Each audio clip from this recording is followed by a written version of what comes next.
স্বাদে গন্ধে আমার ঘটি বাঙাল চ্যানেলে আজকে বাঙাল বাড়ির খুব সমৃদ্ধ একটা রান্না। মানে ছোটোবেলায় আমার বাবাকে দেখেছি বাজারে গেলেই ইলিশ মাছের সাথে কচু শাক আনতো, কচু শাক দিয়ে ইলিশ মাছের রেসিপি। এই কচু শাকটা দেখছেন, এটা আমি বাজার থেকেই কিনে এনেছি ঠিক এইভাবেই কাটা অবস্থায়। তারপরে খুব বড় বড় আছে দেখে ছুরি দিয়ে আমি পিস পিস করে কেটে নিলাম, খালি হাতে কেটেছি। এখানে একটা টিপস দিচ্ছি, যদি কেউ কচু শাক খালি হাতে কাটেন, কারোর হাত কালো হয়ে যায়, তাহলে তেঁতুল, লেবু আর নুন দিয়ে সেই দাগটা কিন্তু তুলে নেওয়া যায়। অনেকেই গ্লাভস পরে এটা কাটতেও পারেন। আমি এই বাজার থেকে আনা কচু শাকগুলোকে আগে খুব ভালো করে ধুয়ে নিয়েছি। আমার মাকে দেখতাম যেদিন কচু শাক রান্না করতো তার আগের দিন বিকেলবেলা বটি আর একটা মোছার ন্যাকড়া নিয়ে বসতো, কচু শাকগুলোকে খুব সুন্দর করে কেটে রাখতো আগের দিন। কড়াইটা নিয়ে কচু শাকগুলোকে কড়াইয়ের মধ্যে দিলাম। প্রেশার কুকারে অনেকে দেন, কিন্তু আমি যখনই কচু শাক রান্না করি আমি কড়াইতেই সিদ্ধ করি। কড়াইতে কচু শাক দিয়ে তাতে পরিমাণ মতো জল দেব, নুন দেব, হলুদ দেব, দিয়ে ঢাকা দিয়ে দেব। এই কচু শাক রান্না করতে গেলেই আমার বাবার বাড়ি বরিশাল, বরিশালের নানান ঘটনা আমার বাবা খেতে বসে এই কচু শাক চিংড়ি মাছ দিয়ে খেত আর সেই ঘটনাগুলো বলতো। মা কিন্তু ভীষণ রাগ করতো, তার কারণ যখনই মা জানতো ইলিশ মাছ আসছে ওর সঙ্গে কচু শাকও আসবে। তাই কচু শাকটাকে খুব ভালো করে কড়াইয়ের মধ্যে নুন হলুদ দিয়ে চাপা দিয়ে দেব, এবং কচু শাক থেকেও কিন্তু প্রচুর পরিমাণে জল বেরোবে। যে জলটা বেরোবে সেই জলটা কিন্তু একদম চিপে নিতে হবে, কেননা বর্ষাকালের কচু হোক বা যে কোনো সময়ের কচুতে খুব গলা লাগে, গলা চুলকাতে পারে, হাত চুলকাতে পারে। সেজন্য কচু থেকে যতটা জল বেরোবে সেটাকে ফেলে দিতে হবে।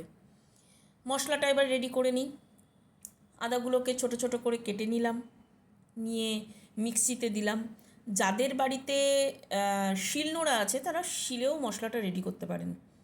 একটু কাঁচা লঙ্কা বেশিই দিলাম, তার মধ্যে একটু জিরে দিয়ে দিলাম, গোটা জিরে দিয়ে অল্প একটু জল দিয়ে আমি মশলাটাকে রেডি করে নিলাম। ইলিশ মাছের মাথাটা আছে, তাতে নুন হলুদ ভালো করে মাখিয়ে নিলাম। পাশে দেখুন আমি মশলাটাও রেডি করে নিয়েছি। শুকনো লঙ্কা, গোটা জিরে, তেজপাতা, কাঁচা লঙ্কা আর আদা জিরে কাঁচা লঙ্কা বাটা। এবার মাছটাকে নুন হলুদ, মাছের মাথাটাকে নুন হলুদ ভালো করে মাখিয়ে, আমি মাছের মাথাটা মাঝখান দিয়ে কেটেছি। অনেকে মাছের মাথাটা দুটো দুটো ভাগে এমনভাবে ভাগ করে নিতে পারেন যে গোটা গোটা মাথা থাকবে। তো সিদ্ধ করা কচুটাও দেখুন জল ছাড়িয়ে আমি ঝাঁঝরিতে রেখে দিয়েছি। একদম পুরো জল ঝারিয়ে নেবেন, কচুতে প্রচুর জল ওঠে, সেটাকে কিন্তু একদম ফেলে দিতে হবে। কড়াইটা এবার চাপিয়ে তেল দিলাম, তেলটাকে ভালো করে গরম হতে দিতে হবে। বেশ তেলটা ভালো গরম হয়ে উঠলে তারপরে এই মাছের মাথাটাকে আমি ভালো করে ভেজে নেব। এই মাছের মাথাটা ভাজতে ভাজতে আর একটা গল্প বলি। বাবা যখনই বাজার থেকে ইলিশ মাছ নিয়ে আসতো তখনই ইলিশ মাছের ভাপা যেমন খেত, কাঁচা ইলিশ রেসিপি খেত, তার সঙ্গে এই মাছের মাথা আর লেজা এরও একটা বিশেষত্ব আছে। তো ইলিশ মাছের লেজা দিয়ে রেসিপিটা আমি আপনাদের কয়েকদিন পরেও দেখাবো। এবার গরম তেলে মাছ মাথাটা ভেজে তোলার পর গোটা জিরে দিয়ে দিলাম, শুকনো লঙ্কা দিয়ে দিলাম, তেজপাতা দিয়ে দিলাম। ফোড়নটা দিয়ে একটু ভালো ফ্লেভার বেরোবে, একটু হালকা করে কড়াইটা কমিয়ে নেড়ে নিতে হবে। এবং যে মশলাটা আমি রেডি করে রেখেছিলাম, আদা জিরে কাঁচা লঙ্কা বাটা, অনেকে কিন্তু এতে আবার আদা জিরে কাঁচা লঙ্কা বাটাও দেন না, জিরে বাটাও দেন না, জিরের গুঁড়োও দেয় না, তাতেও কিন্তু খুব সুন্দর স্বাদ হয়, কোনো মশলা ছাড়াও রান্না করা যায়। তবু আমি একটু আদা জিরে বাটা দিয়েছি। আদা জিরে বাটা ছাড়াও শুধু কচু শাকটা ইলিশ মাছ মাথা দিয়ে রান্না করলেই খুব সুন্দর স্বাদ হয়।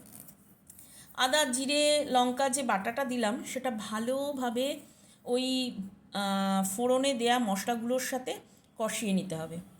কষিয়ে নেয়ার পর আস্তে আস্তে করে ওতে নুন হলুদ এগুলো দিতে হবে।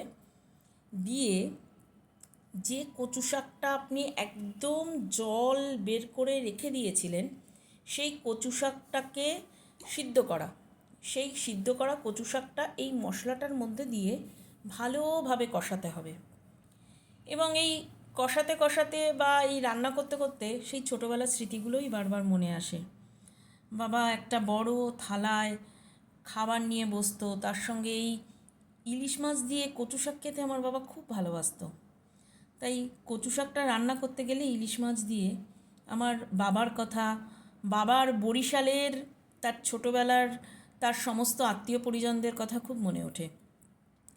কচু শাকটা যেটা আমি সিদ্ধ করে রেখেছিলাম সেটা এই মশলার সাথে খুব ভালো করে কষিয়ে নিতে হবে। এবং একটু চিনি দেখুন আমি অ্যাড করেছি, খুব সামান্য একটু চিনি দিলে নুন, চিনি, লঙ্কা তিনটেরই টেস্ট যেন খুব সুন্দর আসে। অনেকে চিনি না দিয়েও এটা খেতে পারেন, তবে আমি একটু কচু শাকে ইলিশ মাছ দিয়ে রান্না করলে কিন্তু একটুখানি আমি চিনি দিই। এবার মাছের মাথাটাকে এই কচু শাকের সাথে ভালো করে ভেঙে গুঁড়িয়ে আর কি, মানে কড়াইয়ের মধ্যে যখন দেবেন তখন ওই খুন্তি দিয়ে ভালো করে ভেঙে ভেঙে ওর সাথে ভালো করে মিশিয়ে নিতে হবে। ভালো করে মিশিয়ে নিয়ে ঢাকা দিয়ে দেবেন। বেশ কিছুক্ষণ রাখার পরে দেখবেন একদম গামাখা হয়ে এসছে। প্লেটে ভাতের সাথে এই ইলিশ মাছ কচু শাক দিয়ে গরম গরম ভাতের সাথে খেয়ে দেখবেন, খুব সুন্দর লাগবে। এবং স্বাদে গন্ধে ঘটি বাঙাল আমার এই পেজে প্রতিদিনই আপনাদেরকে কিছু না কিছু রান্না আমি করে আপনাদেরকে উপহার দেওয়ার চেষ্টা করব। আমার চ্যানেলটাকেও যারা ভালো লাগবে আমার রান্না একটু লাইক, কমেন্ট, শেয়ার করে দেবেন।